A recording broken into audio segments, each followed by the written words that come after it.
Kong la khat khan lai tarik filit thap vote มันต้อยบันติแทบโหวต election โลกสภา election MLA มันเตหอยเสีย pli filit thap vote kan khana ba ka surjungi ki pa riulum kan sawa jam anong ba Delhi ละลอร์กรีอินเดียจงยีกับเฮกิจิงกะลาอายุเก่งใบนี้อีเวลานีอารงดกินอมิกมัดกินละมันวันระ ni we nong mi khmaru laban wanra bun ka jingkala to pichane lada phi phiri ne bamlit thap vote lada don si we ru bamlit thap vote ba da shikumta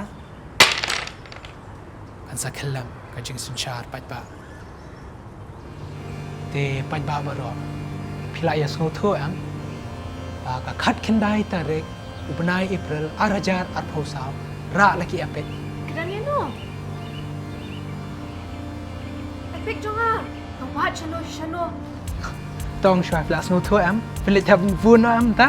พอออยเก่งแต่ละมันจุดแบบพี่นี่แทบโหวตเนาะมันกัน The United Democratic Party (UDP), supported by the Hill State People's Democratic Party (HSPDP) within the Regional Democratic Alliance (RDA), unveiled its comprehensive 23-point agenda for the forthcoming MP Lok Sabha elections in the Shillong Parliamentary Constituency, set for the 19th of April 2024. A key focus of the manifesto revolves around bolstering the authority of the autonomous district councils in tribal regions, proposing an amendment to substitute the word governor for president in para 12AB of the Indian Constitution. Key party figures including Working President Paul Lyngdoh, General Secretary Dr. Jaminu Mautho, UDP East Khasi Hills President Tito Starwell Khan, HSPDP Youth Wing President Pinchai Khar, along with other party MLAs, were present at the manifesto launch event. Medba Lyngdoh provided insights into the manifesto during his address. The UDP's manifesto unveiled on the 9th of April 2024 at the party headquarters by President of the party and RDA Chairman Medba Lyngdoh addressed critical issues such as unemployment, educational challenges, agriculture, illegal immigration, youth empowerment, linguistic inclusion of Khasi and Garo in the 8th schedule of the Indian Constitution, border disputes, tribal welfare, minority rights, law enforcement, indigenous traditions, public administration, civil services, governance, disability support, land rights, mineral resources, environmental conservation, and women's advancement.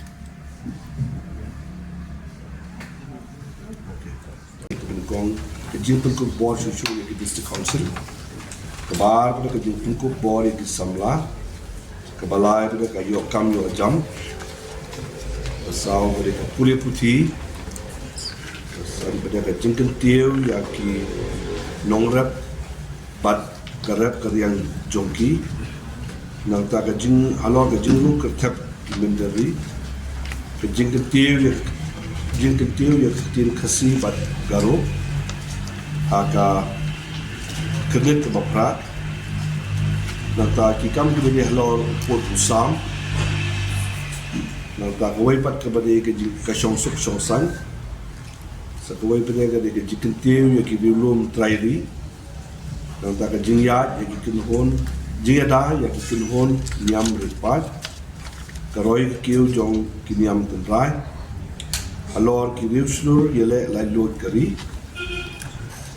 nanta ka jing persya alor ka thombor ya ki pas oi bre ki kam kor barri nanta oi bre ka long alor ki civil service oi bre ka long ka sinshar khadar ka khod oi bre ka India kum ka welfare state oi bre ka hok jong ki nong song snong ki badan jingduna akit khadmet nanta oi bre ka kot ka khia Koi pada ke hok alor ke kendo siap bagi mar po kendo. Koi pada ke jingeda mariang. Koi pada ke jing ketiu ya kikintai. Nang tak koi pada ke juban nakalian kutong. Tikani ke long ke jing kerpat ke jongi ke ibu sepat ba. Akbala sain da nakalian jonga kum presiden joko UDP, patung chairman joko RDA. Lengkat bat Pak KP Pangyang, General Secretary Jongka RDA, Badi President Jongka HSPDP, Balakaju Kupor, Nakaliang Jongka Candidate, Pak Robert Jun Khajar, Candidate Jongka RDA, Nakash First Shillong Parliamentary Constituency. See, this issue is not a state subject. As far as ILP is concerned, it's a matter that,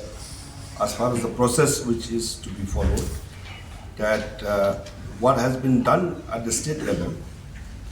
by the Meghalaya Legislative Assembly, where the resolution has already been passed in the last term, we felt that this is where we have to enlighten the people that the importance of being a member in the parliament. Therefore, in this regard, I would like to urge the people that ILP is not